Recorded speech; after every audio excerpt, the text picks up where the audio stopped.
ಅನುಮತಿ ಕೊಟ್ಟರು. ಅಂತ್ಯದಲ್ಲಿ ಅದು ಒಳ್ಳೆಯದಾಯಿತು, ಯಾಕೆಂದರೆ ಸತ್ಯವನ್ನು ಆಚೆ ಬಂತು. ಅದೇ ಅಂತೆ ಇವಾಗ ಅವ್ರ ಕೇಸನ್ನೇ ವಾಪಸ್ ತೊಗೊಂಡಿದ್ದಾರೆ. ಏನು ಕಾನೂನು ನೋಡೋಣ, ಏನು ಪ್ರಕ್ರಿಯೆ ಇದೆ ನೋಡಿ. ಅಂತ್ಯದಲ್ಲಿ ನಮಗೆಲ್ಲರಿಗೂ ಕೂಡ ಈ ಒಂದು ಮೂಲತಃ ಏನು ಕೇಸ್ ಇತ್ತು, ಸೌಜನ್ಯದ ಒಂದು ಕೇಸ್ನಲ್ಲಿ, ನಂತರ ಇದೇನೇನು ಆಚೆಗೆ ಬಂದಿದೆ, ತಾರ್ಕಿಕ ಅಂತ್ಯವರೆಗೂ ಹೋಗಬೇಕಾಗಿದೆ. ನ್ಯಾಯ ಸಿಗುವಂಥದ್ದು ಕೆಲಸದಲ್ಲಿ ನಾವೆಲ್ಲರೂ ಒಂದೇ ಒಂದು ಅಭಿಪ್ರಾಯದಲ್ಲಿದ್ದೀವಿ. ಆ ನ್ಯಾಯ ಸಿಕ್ಕಲೇಬೇಕಾಗಿದೆ. ತಪ್ಪಾಗಿದ್ದರೆ ಅದಕ್ಕೂ ಕೂಡ ನಾವು ಒಂದು ನ್ಯಾಯ ಕೊಡಬೇಕಾಗಿದೆ. ಆ ಉದ್ದೇಶದ ಪ್ಲ್ಯಾನ್ ನಿಮ್ಮೆಲ್ಲರಿಗೂ ಗೊತ್ತಿದೆ, ನಿಮ್ಮ ವೀಕ್ಷಕರಿಗೂ ಕೂಡ ಗೊತ್ತಿದೆ. ಆ ಒಂದು ಷಡ್ಯಂತ್ರ ಯಾವ ರೀತಿ ನಡೀತು, ಮತ್ತು ಇವಾಗ ಇವರು ವಾಪಸ್ ತಗೊಳ್ತಾ ಇರೋದು ಕೂಡ ಒಂದು ರೀತಿ ಅದಕ್ಕೆ ಸಾಕ್ಷಿ ಆಗ್ತಾ ಇದೆ. ಸರ್, ಈಗ ಕೇಂದ್ರ ಚುನಾವಣಾ ಆಯುಕ್ತರನ್ನ ಸಿಎಂನ ಪುತ್ರ ರಾಜಕೀಯ ಪುಡಾರಿ ಅಂತ ಪದವನ್ನು ಬಳಸಿದ್ದಾರೆ. ರಾಜಕೀಯ ಪುಡಾರಿ ಅತ್ಯಂತ ಖಂಡನೀಯ ಒಂದು ಹೇಳಿಕೆ ಅದು. ನಮ್ಮ ECI ಇರ್ಬೋದು, ಎಲೆಕ್ಷನ್ ಕಮಿಷನ್ ಇರ್ಬೋದು, ಎಲ್ಲ ಪದಾಧಿಕಾರಿಗಳು ಸಂವಿಧಾನದ ಅಡಿಯಲ್ಲಿ ಕೆಲಸ ಮಾಡೋದು. ಸಂವಿಧಾನದಲ್ಲಿ ಏನು ಕಾನೂನಿದೆ, ಅಲ್ಲಿ ರಚಿಸಿರುವಂಥದ್ದು ಏನು ಅನೇಕ ಒಂದು ಕಾನೂನಿದೆ, ಅದರ ಮೇರೆಗೆ ಅವರು ಕೆಲಸವನ್ನು ಮಾಡ್ತಾರೆ. ಇಂಥ ಹೇಳಿಕೆಗಳು ಹೇಳೋದು ಅವಶ್ಯಕತೆ ಇಲ್ಲ. ಅವರು ರಾಜ್ಯದಲ್ಲಿ ಅಧಿಕಾರ ಪಕ್ಷ ಇದ್ದಾರೆ, ಅದೇ ಒಂದು ಮಾನದಂಡದಲ್ಲಿ ಅವ್ರು ಗೆದ್ದಿದ್ದಾರೆ. ಇಂಥ ಹೇಳಿಕೆ ಮೂಲಕ ಬರೀ ಅವ್ರದ್ದೇ ಆದಂಥ ಒಂದು ವಿಜಯವನ್ನು ಅಪಖ್ಯಾತಿಗೊಳಿಸ್ತಾರೆ. ಸರ್, ಕೇಂದ್ರದಲ್ಲಿ ಅಧಿಕಾರಕ್ಕೆ ಬಂದಿರುವಂಥದ್ದು ಕೂಡ ವೋಟ್ ಚೋರಿಯಿಂದಾಗಿ ಈ ರೀತಿಯಾಗಿ ಅಡ್ಡದಾರಿ. ನೋಡಿ, ಸೆಲೆಕ್ಟಿವ್ ಆಗಿರ್ತಕ್ಕಂಥ ಅಭಿಪ್ರಾಯಗಳು ನಮ್ಗೆ ಯಾರಿಗೂ ಬೇಕಾಗಿಲ್ಲ. ರಾಜ್ಯದಲ್ಲಿ ಸರಿಯಾದ ರೀತಿ ನಡೀತು, ಕೇಂದ್ರದಲ್ಲಿ ಸರಿಯಾದ ರೀತಿಯಲ್ಲಿ ನಡೆದಿಲ್ಲ. ಮುಂದೆ ಯಾವುದೋ ಒಂದು ಎಲೆಕ್ಷನ್ ಬಂದು ಅವರು ಅಲ್ಲಿ ಗೆಲ್ತಾರೆ, ಅದು ಸರಿ, ನಿಜ, ನೆಕ್ಸ್ಟಲ್ಲಿ ಅವ್ರು ಸೋಲ್ತಾರೆ, ಅದು ಸರಿ ಇಲ್ಲ ಅಂತ ಹೇಳ್ತಾರೆ. ಇಂಥದ್ದೆಲ್ಲ ಬರೀ ದಿಕ್ತಪ್ಪಿಸೋ ಕೆಲಸ ಅಷ್ಟೇ.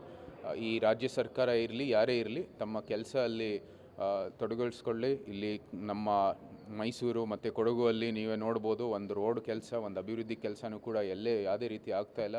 ಎಲ್ಲ ಕೇಂದ್ರದ ಕೆಲಸ ಒಂದು ಬಿಟ್ಟರೆ ಈ ರಾಜ್ಯ ಸರ್ಕಾರದ ಯಾವುದೇ ಕೆಲಸನೂ ಕೂಡ ಅನುಷ್ಠಾನ ಆಗ್ತಾಯಿಲ್ಲ, ಮತ್ತು ಯಾವುದೇ ರೀತಿ ಕ್ರಮನೂ ಕೂಡ ತಗೋತಾ ಇಲ್ಲ. ಸೊ ಈ ನಿಟ್ಟಿನಲ್ಲಿ ಅವರು ಮುಂದುವರಿಲಿ, ಒಳ್ಳೆ ಕೆಲಸ ಮಾಡಲಿ, ಅದೇ ಜನರ ಅಭಿಲಾಷೆ ಆಗಿರೋದು.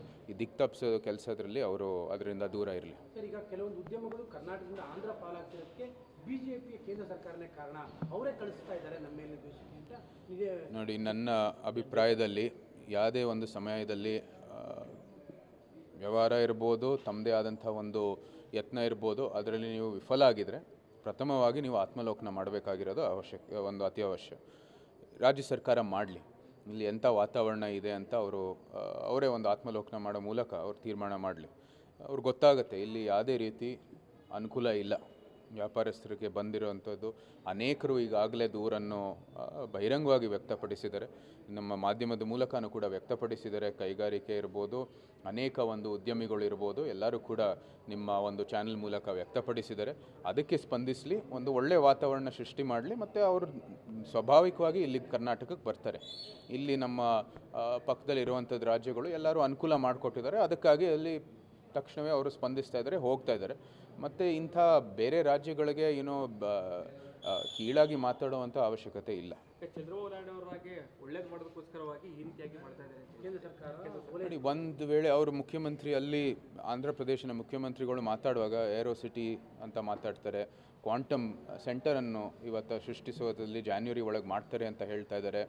ಈ ಅನೇಕ ಸೈಬರ್ ಸೆಕ್ಯೂರಿಟಿಯಲ್ಲಿ ಭಾಳ ಒಳ್ಳೆ ಕೆಲಸವನ್ನು ಮಾಡ್ತಾಯಿದ್ದಾರೆ. ಈ ನಿಟ್ಟಿನಲ್ಲಿ ಮಾತಾಡ್ತಾ ಇದ್ದಾರೆ. ಇಲ್ಲಿ ಇವರು ನೋಡಿ, ಅವರ ಯೋಜನೆಗಳು ಅನುಷ್ಠಾನ ಮಾಡೋದ್ರಲ್ಲಿ ಮಾಡ್ಕೊಳ್ಳಿ, ಅದು ಅವ್ರ ಇಚ್ಛೆ ಅದು. ಆದರೆ ಇದರ ಬಗ್ಗೆಯೂ ಕೂಡ ಅವರು ಮಾಹಿತಿ ಕೊಡಬೇಕಾಗಿದೆ. ಕರ್ನಾಟಕಕ್ಕೆ ಯಾಕೆ ಇದು ಅನುಕೂಲ ಅಂತ. ಬೆಂಗಳೂರು ನಮ್ಮ ಮೆಟ್ರೋಪಾಲಿಟನ್ ನಗರವನ್ನು, ಅಲ್ಲಿ ಟ್ರಾಫಿಕ್ಕಿನ ಸಮಸ್ಯೆಯನ್ನು ಬಗೆಹರಿಸಲಿ, ಜನರಿಗೆ ಒಂದು ಅನುಕೂಲ ಇರುವಂಥ ಮೂಲಸೌಕರ್ಯ ರೂಪಿಸಲಿ. ಅದರ ಮೂಲಕ ಇಲ್ಲಿ ಸ್ವಾಭಾವಿಕವಾಗಿ ಇಂಡಸ್ಟ್ರಿಗಳು ಬರ್ತವೆ. ನೋಡಿ, ರಾಜ್ಯ ಸರ್ಕಾರ ಅಥವಾ ಈ ಒಂದು ಕರ್ನಾಟಕದಲ್ಲಿರುವಂಥದ್ದು ಅಧಿಕಾರ ಪಕ್ಷ ಕಾಂಗ್ರೆಸ್ನಲ್ಲಿ ಒಳಗೇನು ನಡೀತಾ ಇದೆಯೋ ಇಲ್ವೋ ನನಗೆ ಏನೂ ಅರಿವು ಇಲ್ಲ. ನಮ್ಮ ಅಪೇಕ್ಷೆ, ನಮ್ಮ ಅಭಿಲಾಷೆ ಒಳ್ಳೆಯ ಒಂದು ಹೋರಾಟ ಆಗಬೇಕಾಗಿದೆ, ಒಳ್ಳೆಯ ಅಭಿವೃದ್ಧಿ ಆಗಬೇಕಾಗಿದೆ, ಜನರಿಗೆ ಬೇಕಾಗಿರುವಂಥದ್ದು ಮೂಲಸೌಕರ್ಯಗಳು ಕೊಡಬೇಕಾಗಿದೆ. ಅದೇ ಗುರಿ ನಮ್ಮದು. ವಿರೋಧ ಪಕ್ಷ ಆಗಿ ನಾವು ಕೂಡ ಅದೇ ರೀತಿ ಮುಂದುವರಿತಾ ಇದ್ದೀವಿ. ಸರ್, ಈಗ RSSಗೆ ನಿರ್ಬಂಧ ಇರೋ ವಿಚಾರದಲ್ಲಿ ರಾಜ್ಯ ಸರ್ಕಾರ ಮೇಲ್ಮೇಲುವಿ ಸಲ್ಲಿಸ್ತೀನಿ ಅಂತ ನೋಡಲಿ, ಕಾನೂನಲ್ಲಿ ನಮಗೆಲ್ಲರಿಗೂ ಹಕ್ಕಿದೆ, ಮಾಡಲಿ ಅವರು. ಅಲ್ಲೂ ಕೂಡ ನಾವು ನಮ್ಮ ಏನು ಹೋರಾಟ ಇದೆ ನಾವು ಕೂಡ ಅದು ಕಾನೂನಾತ್ಮಕವಾಗಿ ಮುಂದುವರಿತೀವಿ. ಈಗಾಗಲೇ ನಮ್ಮ ದಾವಣಗೆರೆ ಇದು ಏನು ತೀರ್ಪು ಬಂದಿದೆ, ಅದಾಗಲೇ ಅವ್ರಿಗೆ ಒಂದು ಪಾಠ ಕಲಿಸಿದೆ. ಇದು ಇನ್ನು ಮುಂದೆ ಅವ್ರು ಮುಂದುವರಿಬೇಕಂದ್ರೆ ಅವ್ರು ಮುಂದುವರಿಲಿ.